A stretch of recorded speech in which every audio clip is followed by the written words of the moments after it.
নমস্কার, কেমন আছেন আপনারা? আশা করব আপনারা খুবই ভালো আছেন। আমিও খুব ভালো আছি। আপনাদের সবাইকে আমার আরও একটি নতুন ব্লগে ওয়েলকাম। সকালবেলা ঘুম থেকে উঠে আমার প্রথম কাজ হচ্ছে নিজের ঘরটাকে একটু ঠিকঠাক করে নেওয়া। কারণ ঘর যদি ঠিকঠাক না থাকে আমার মন দিয়ে কোনো কাজই করতে ইচ্ছে করে না। নিজের ঘরটা ঠিকঠাক করে নিয়ে আমি নিচে চলে গেলাম। নিচে গিয়ে দেখলাম আমার বোন পড়াশোনা করছে। কিছুদিন বাদে তো ওর পরীক্ষা আছে, সেই জন্য প্রিপারেশান নিচ্ছে। আর এটা হচ্ছে আমার বোনের একটা ছোট্ট ঠাকুর ঘর। ও ছোটো থেকেই খুবই পুজো করতে ভালোবাসে। এখন আমি বসে পড়েছি, একটু অয়েল ম্যাসাজ করব। অ্যাকচুয়ালি কালকে রাতেই করার কথা ছিল, কিন্তু শরীরটা খারাপ ছিল বলে মা বারণ করছিল যে রাত্রিবেলা হেয়ার অয়েল করিস না, ঠান্ডা লেগে যেতে পারে। সেই জন্য আর করা হয়নি। সেই জন্য সকালবেলা উঠে চান করার আগে আমি একটু ম্যাসাজ করে নিচ্ছি, তারপরে 2 ঘন্টা বাদে গিয়ে চান করে নেব। আর জানেন তো চুলটার অবস্থা সত্যিই খুব খারাপ। স্মুথনিং বা স্ট্রেটনিং যাই করা হোক না কেন, তারপরে চুলের অবস্থা ভীষণই খারাপ হয়ে যায়। আমার তো হয়ে গেছে। আপনারা যারা চুল স্ট্রেটনিং স্মুথনিং করেছেন তারা কীরকমভাবে মেনটেন করেন জানাবেন কিন্তু।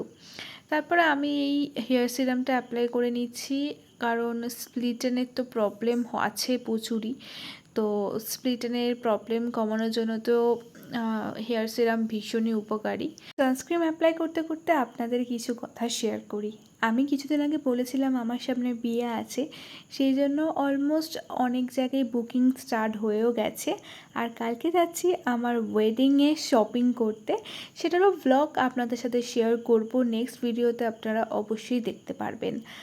আর এই বোতলের ভেতর থেকে কেন বার করছি আপনাদের মনেই হতে পারে, কারণ এই বোতলটা আমি ফেলে দিয়েছিলাম। ভেবেছিলাম হয়তো কিছু নেই সানস্ক্রিন এটার মধ্যে, বাট আমার মা ওটা আমাকে দিল, বললো এখনও 1 সপ্তাহ তোর হয়ে যাবে, তুই এটা নিয়ে যা।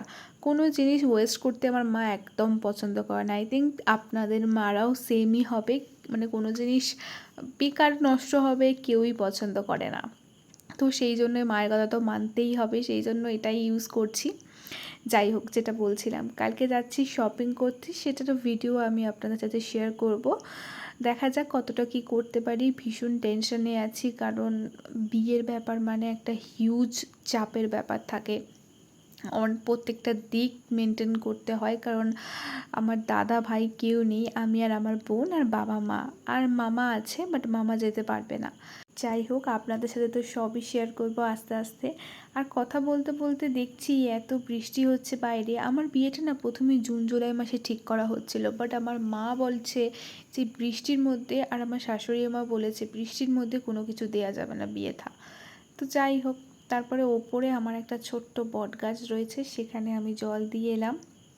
এই বট গাছটাকে আমি ডেলি জল দিই, আমার বাবা কিনে দিয়েছিল।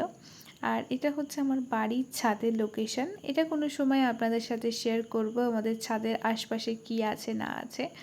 বিকালবেলা একটু পড়াশোনা করছিলাম, কারণ আমি যেহেতু ডিএলএড করেছি, সো প্রাইমারি টেটের এক্সামটা আমি দিয়েছিলাম আগের বারে।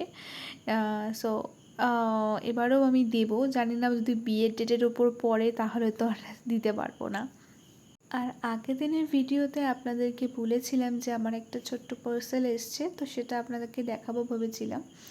যাই হোক, এটার মধ্যে সেরকম কিছুই নেই, জাস্ট 2টো প্রোডাক্ট আছে। আমার ডেলি বেসিসে যে শ্যাম্পুটা ইউজ করি সেটা আছে, এটা লোরিয়ালের ড্রিম লেন্থ শ্যাম্পু, আর একটা বডি ওয়াশ আছে। এবারে আমি এই লাক্সের এইটা নিয়েছি, এটা অ্যালোভেরা জেল রিলেটেড একটা বডি ওয়াশ।